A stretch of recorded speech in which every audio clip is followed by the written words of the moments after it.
a backpack, and we need a walking stick as we make our way through the sands of the desert. All right?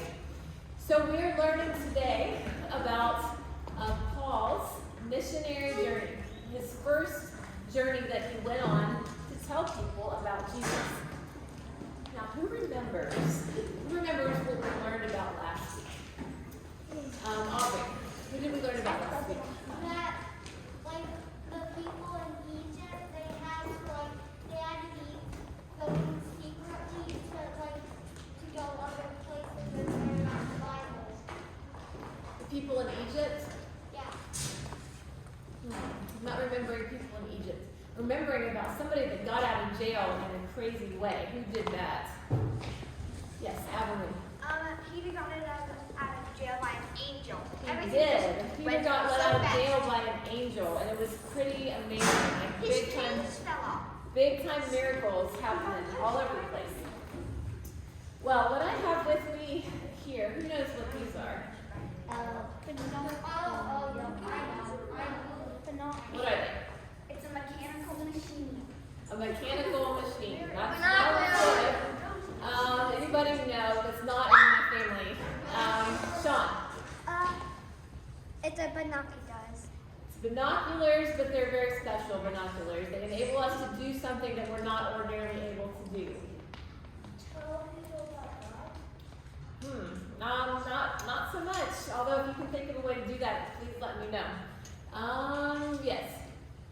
People should be able to see things that are far closer.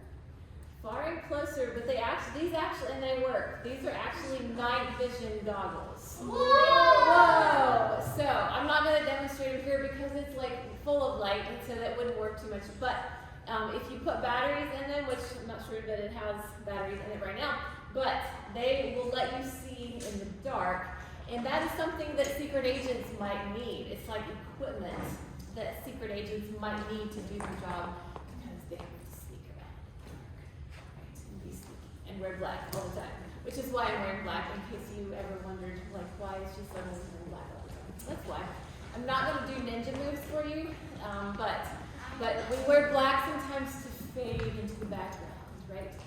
Now, how is a Christian's mission different than a spy's mission? How is it different? Yes. Christians' missions are to tell people about God, and spies' missions are something completely different. Something completely different. We don't know what the spy mission is, right? So we'll talk about it. So kind of, sort of. Joel, how are spy missions and Christian missions different? Because Christian missions, you want everybody to see you and listen to you, and in spy missions, you want nobody to see you or listen to you. So, a spy mission is secret a lot of times, right? So we don't want anybody to know who we are. We want to sneak around in the corners in the dark. That's not what Christians do, is it? We're not told to sneak around in the dark. We're told to be what? The light. We're told to be the light. Yes, absolutely. So it's very different. Now, there are some ways that a spy mission and a Christian mission are the same. Can anybody think of ways that they're the same? April.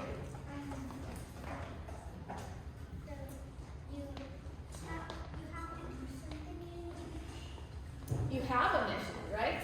Oh, good point. Now I'm going to just move around here and show you. Yes, so you have a mission.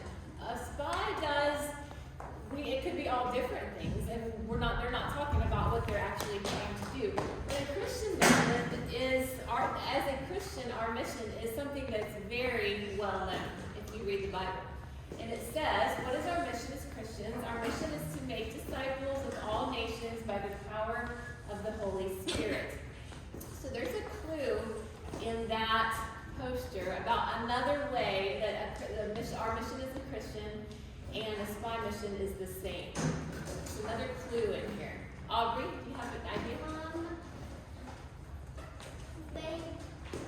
The reason that sometimes that they can be the same is that sometimes spies may have to they might have to see the bad people who are praying to God. And Christians, they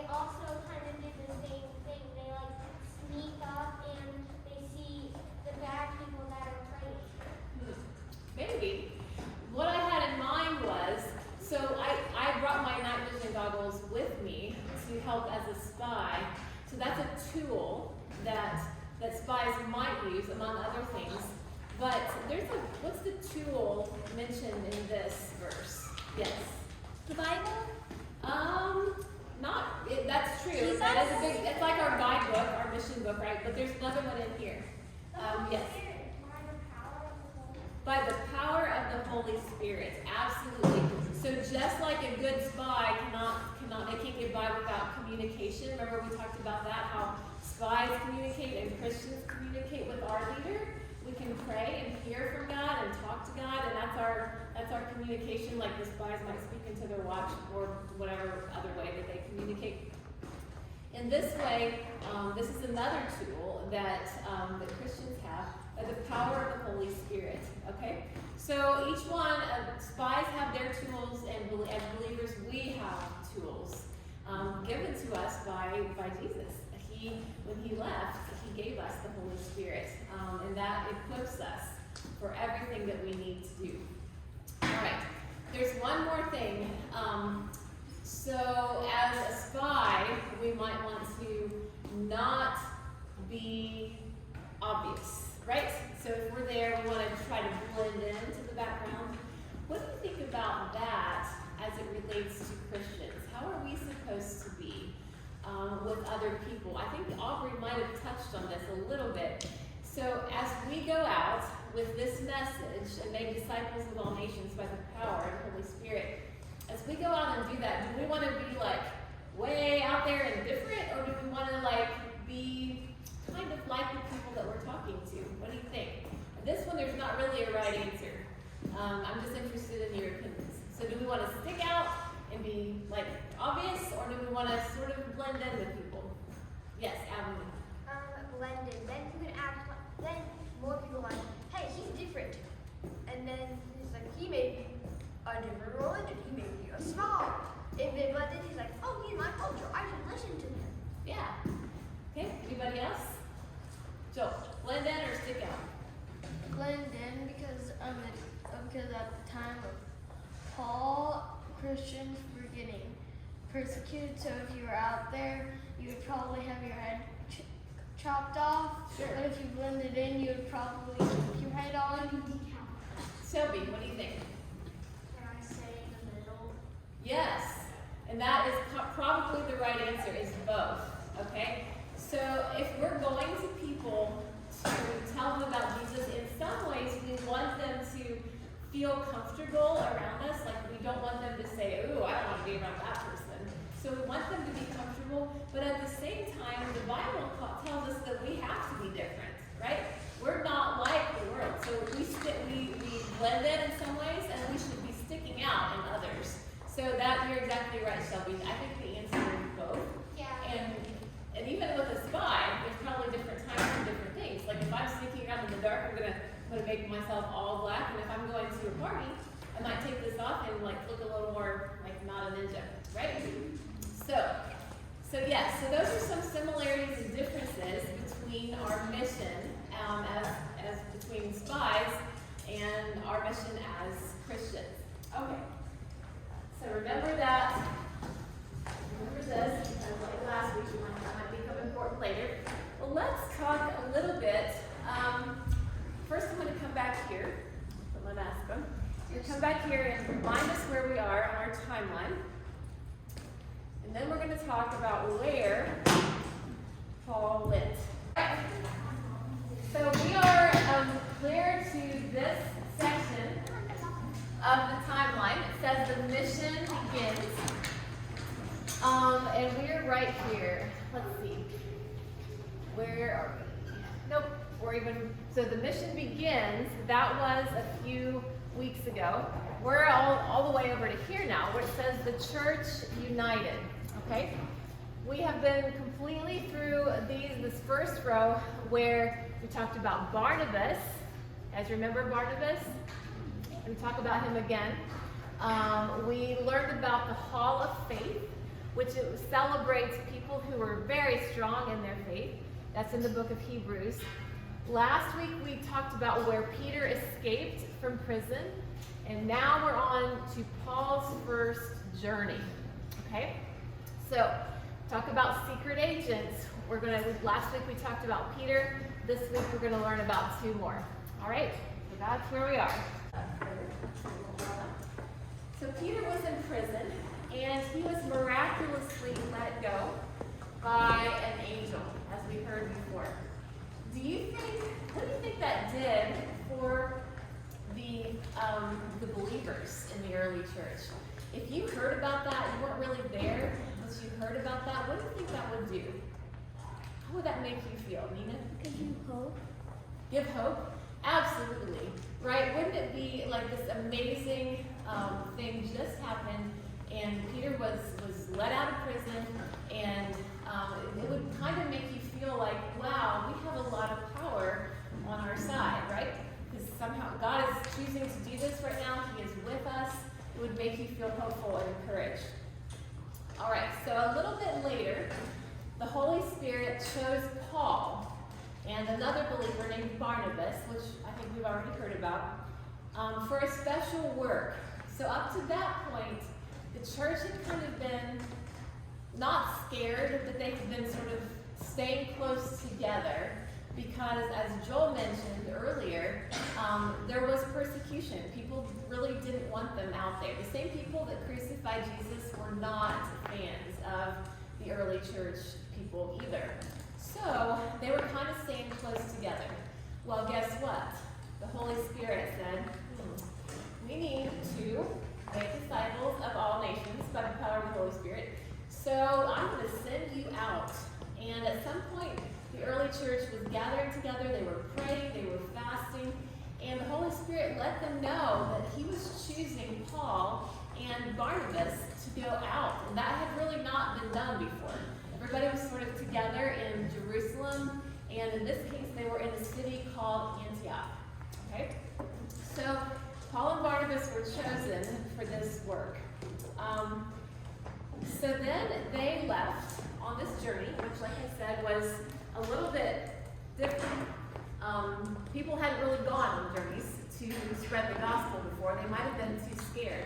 But they left from this place called Antioch. You can see that it's marked with an A. And they sailed from there. They had to sail because guess what? It's right by the ocean. And they went to this island called Cyprus.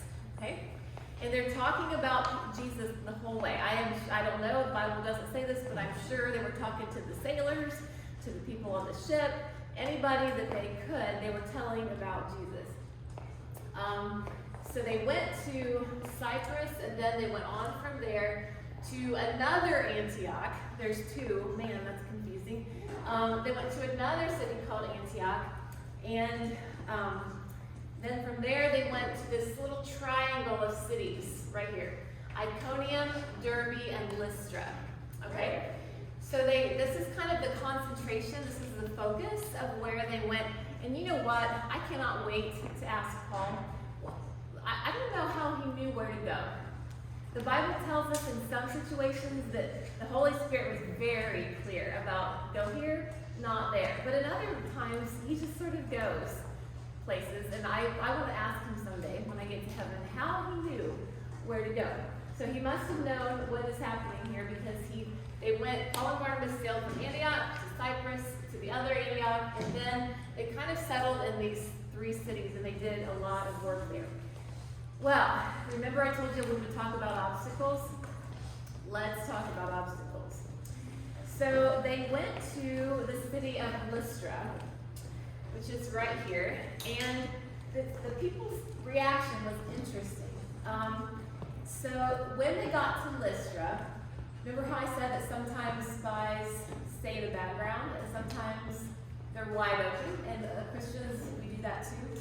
Well, Paul did not stay in the background when he was in Lystra. Guess what he did? Do you know? He's saying the out. He what? He's saying the out. He was standing out. Do you know what he did to make himself like way obvious? Joel, do you know? Did he shout at the top of the lungs the gospel and run through the streets? No, he didn't do that. Although in some places he kind of did that. But no, in this city particularly, do you know Lystra?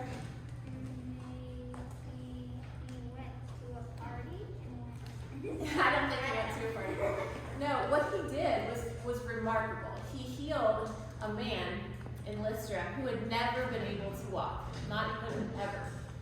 So Paul and Barnabas came there, and through the power of the Holy Spirit, they healed this man. Well, Lystra, I don't know for sure, but it wasn't a very big town. And you can't keep that secret a whole long time, because there's this man that's never been able to walk, and then all of a sudden he can. That's not quite blending into the woodwork, is it? So in Lystra, he healed this person, and what do you think the people's reaction were in that city? Yes. What? Exactly. They were amazed. They were so amazed that, and it's interesting, if you look through the Bible, when big things happen like this, people have a couple different reactions. Sometimes, and they reacted this way to Jesus too. Sometimes they're like, that's amazing, whatever happened, we want to be part of that. And in other times, they're like not so sure, they're scared of it. So in this particular case, the people thought Paul and Barnabas were gods, and they began to worship them. So is that right? Should we, is that a problem? Yes. Yes, that's a problem. And Paul and Barnabas thought it was a problem too. They're like, no, got it wrong. We are not the gods. The power didn't come from us. So they began to worship them. And Paul and Barnabas were so passionate about showing that that was wrong that they tore their clothes. That was a way of showing grieving in that culture. They tore their clothes and said, we are not God, and we are not gods. We're just men, and we want to tell you the good news about the one true God. All right, so that's what happened in Lystra. In the meantime, there were some people from Derbe and Iconium, near the cities near there, and they had heard Paul and Barnabas preach before. And their reaction was kind of the opposite. They saw Paul and Barnabas as troublemakers. So they came to the city of Lystra, and they started stirring up the people against them, to the point where then the people of Lystra were like, oh, maybe they're not good people, and they started picking up stones to throw at them. So at this point in the story, you think Paul and Barnabas have some obstacles to face? Yeah, they've got all kinds of things. They've got, in one way, people are celebrating them as gods, and that's not good. And on the other hand, they got people wanting to stone them, and that's not good. So they did face some obstacles. And then they went to, after that kind of fiasco, the people were all stirred up, and so they left this area and they went to Derbe, this other city. And at that point, they preached the gospel again, and in that particular city, the Lord stirred up many people's hearts, and there's a lot of people that believed. So look at this journey that they're taking. They sailed from their homes, which is a pretty amazing thing no one has done before. They sailed to the island, they went to Antioch, not much happened there. Then this whole hotbed of activity happened around Iconium, Lystra, and Derbe, and which resulted in the fact that many people became believers in Jesus, which was the goal, of course. But it wasn't without opposition. There was lots of things that happened that they had to kind of get past. Those are obstacles. After they finished up in this area, they sailed back to the first Antioch to kind of report to the church that had sent them, and let them know how things had gone. Now, just to look forward a little bit, did this difficult experience put a damper on Paul and Barnabas? Did they quit doing what they were doing? Does anybody else know? Does anybody know how many other journeys they took? Aubrey? 10 more. Not 10 more. 9. Shelby? 3. They took 3 total. So yes, so this is Paul's first missionary journey. He's going to go on, not only with Barnabas, but he's going to go on and take 2 other journeys that are probably much farther. This was kind of like a little one to begin with, maybe to get practice. But he's going to go on 2 more missionary journeys after this. So, all right. So this is what is happening in the early church, and this is our mission: is to make disciples of all nations. And this is how the first believers went about doing it. They were just preaching in their own places, and then they decided to leave and go from there. Do we know people that have done this? Because that was the very, very early church. The church has continued to do this all throughout history for 2,000 years now. Do you know of anybody, any names of people that are continuing to do this, that are making disciples of all nations through the Holy Spirit? If you go to this church for very long, you probably know some names. Anybody know the name? The Etners. The Etners. Where are they, or where have they been? They're in China. Yes, in China. Anybody else know any names? Yes, April. The Holsingers, absolutely. The Amelia, sorry. They don't go to church, but my mom and dad are friends with this family, and I think they're in somewhere in Papua New Guinea. Yeah, absolutely. Joe, who? Megan. Megan, Miss Megan is now in Spain. She just left. She's probably our most recent. Megan. Yep. Mr. Jason, could you show us our pictures? And the Conant. Yes. Oh no, that's right. Megan wasn't alive. Megan wasn't the last one to leave, but the Conants just left as well. Where did they go? Do you know? They went to Kenya. Yeah, I went to Kenya. Absolutely. The church has been doing this for years and years and years, and this is really interesting. I don't know how many of you were in the first service in Big Church when Pastor Dave was talking. I came in kind of in the middle of it, and he said something about, he was talking about how Jesus, at one point in his life, he knew he was going to Jerusalem, and he said, this is where I'm going, my purpose is to die. I have to do this to give my life to save the world. And he was very set on his mission. People said, what do I have to do to follow you? I want to be part of that. And he said, you have to leave your comfortable places. And this is, so sometimes making disciples of all nations is not comfortable. You might have to give up things. And so this is the Holsinger family. They're in Nicaragua, and they have been there since from the time their kids were really little. As you can see, they're not little anymore, but they live in Nicaragua, and they do a kids ministry, among other things. But they feed children. So when we heard about Paul and Barnabas, they did some things to serve the people that they were telling about Jesus. Do you guys remember what I just said? What did I say that they did in the city of Lystra that they healed a man?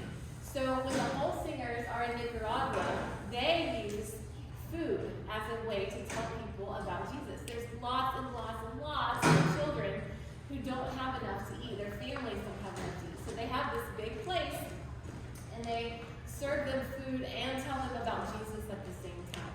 Okay, so that is what they do. Another one that I don't think we heard mentioned yet was Miss Murrin Bratz. She's in South Africa. And if you guys remember at Christmas, we took up some donations to give her some tools. You guys remember that at all? Yeah, I remember that. What did we collect money for her? Shelby? Was it a rainbow, like, tumble mat or something? Yes. So Miss Murrin is something called she's physical or occupational. She's a therapist, which means that she helps, and again, it's kids. She helps kids who might have limitations. They can't walk well, they can't, for some reason, they have a disease or they can't do something well. She helps them learn to use their bodies, their arms and legs, in a way that gets them better able to do their life. So she is reaching out, not to the whole thing is to use food and feeding people as a way to tell people about Jesus. She uses the equipment that we bought her as a way to help kids live better lives so they can move better.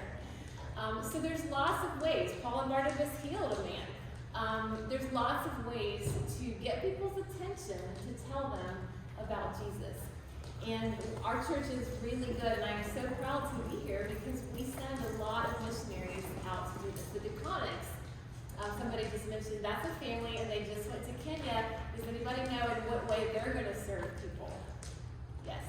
dad's a doctor. Their daddy is a doctor, right? So he's going to work at a hospital, and he's going to help sick people that probably have no other way to get medical care, and that's how they're going to tell people about Jesus. So we sometimes have to get, just like spies, do things to blend in or stick out depending on the situation. As Christians, we have to get a little creative sometimes to help people understand the beauty and the power of who Jesus is.